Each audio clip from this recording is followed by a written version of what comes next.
So, tonight, my message is really about navigating change. And this is something that's been coming up a lot for me. It's been coming up a lot in the conversations I've been having with those that are close to me, with clients and in coaching containers.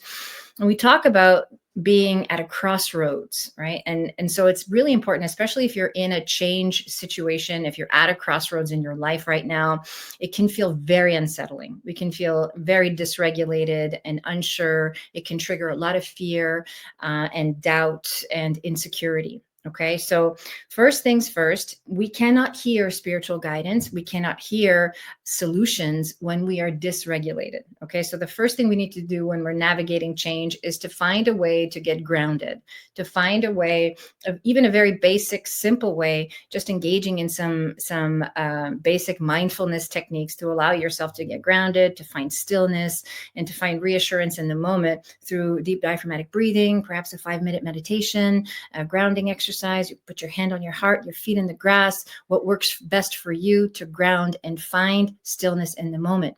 With this practice of feeling grounded, we can find stillness, and in that moment of stillness, that's when the clarity comes in. Okay, so it's very important. If you're at a crossroads in your life, if you're a lot of our community that comes every week is going through change, and we have a lot of questions about what's going to happen, what should I do, what serves my highest and best good. This is very normal, and again, as a guide and a channel and a medium, I'm happy to guide you in the right direction. But I am also very passionate about connecting you to your own inner wisdom. You have the inner knowing to trust your body, to feel into what serves you, to know what's going to benefit you. Okay, and it's just a matter of coming out of fear and learning to listen to the depths of our own intuition, which is what I do when I'm channeling for you. Okay, so the first thing we need to do is regulate the nervous system so we can come out of fear and uncertainty and find space and find stillness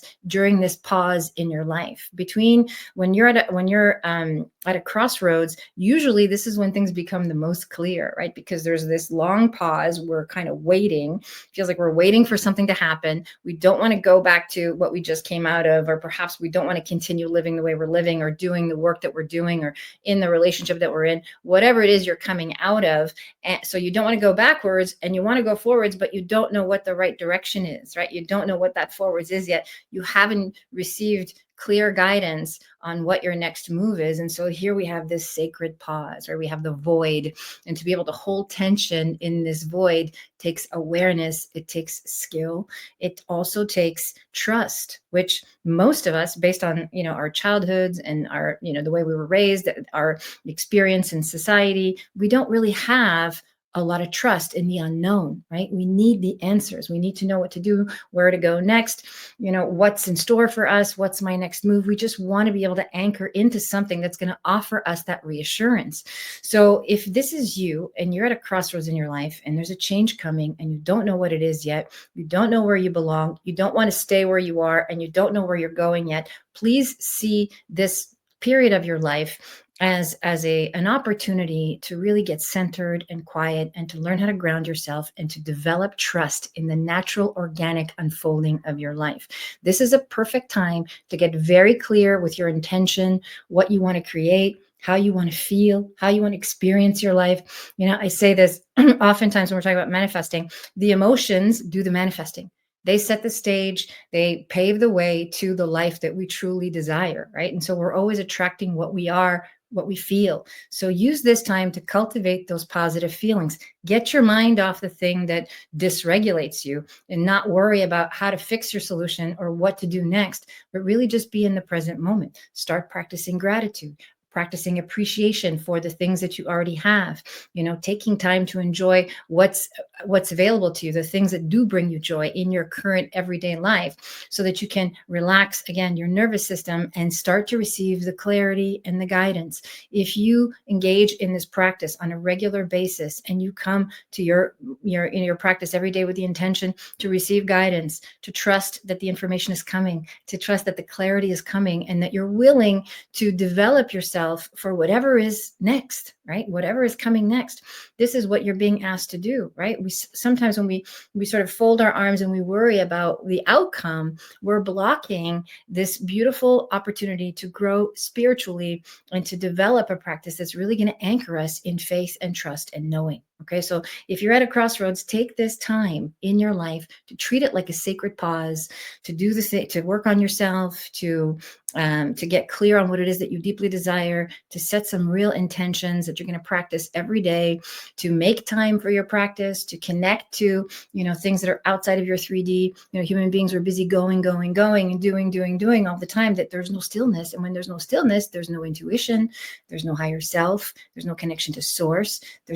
How is the information going to get to you? How is it going to land in your heart if you're never quiet enough or still enough to truly absorb the messages that you're receiving? And the messages are all around us all the time.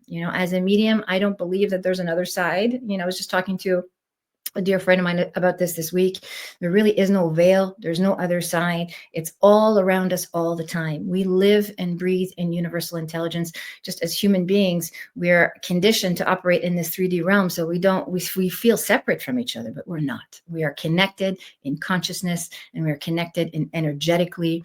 And that's why we can feel each other. That's why we can sense each other. And that's why intuition is a real thing. And when we use it to guide us in our everyday choices, in our everyday lives, we start to see the benefit of following our intuition. We start to see, even if it doesn't make sense, right? Even if your intuition is telling you to do something completely against logic, completely against, everyone else's opinion about what you should do, completely against your conditioning, that's okay. The voice of your intuition is still, and it's peaceful, and it's, I want to say it's placid. It's kind of like a neutral experience. It just is what it is. This is discernment. Whereas the voice of fear and reaction is constantly tense and constantly needing something, whether it's information, stimulation, reassurance, validation.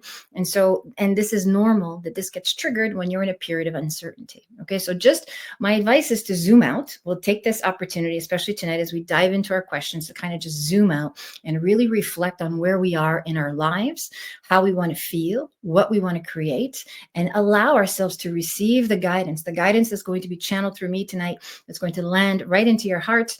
You'll receive messages about where to go, what to do, what serves your highest and best good, and allow those messages to really land in your heart and sit with them, and just trust that you're exactly where you're supposed to be, having the experience you're supposed to have. There's no accidents in the universe. Okay. Nature doesn't make mistakes. We're always exactly where we're supposed to be. So it's just a matter of embracing where we are and learning the lessons we need to learn. And once we've learned those lessons, we can move on from this experience, and we can move on to the next phase of evolution, whatever that entails for us. And how you feel today, and your thoughts and your language and your alignment today, is going to determine what this next phase looks like. So make most of this sacred pause that you're in. If you're in a period of transition and change, really use this time to cultivate your presence, your awareness, and your intentions, so that you can create a life that you love. And that's what I want for you. That's what I want for me. And that's what I want for all beings everywhere.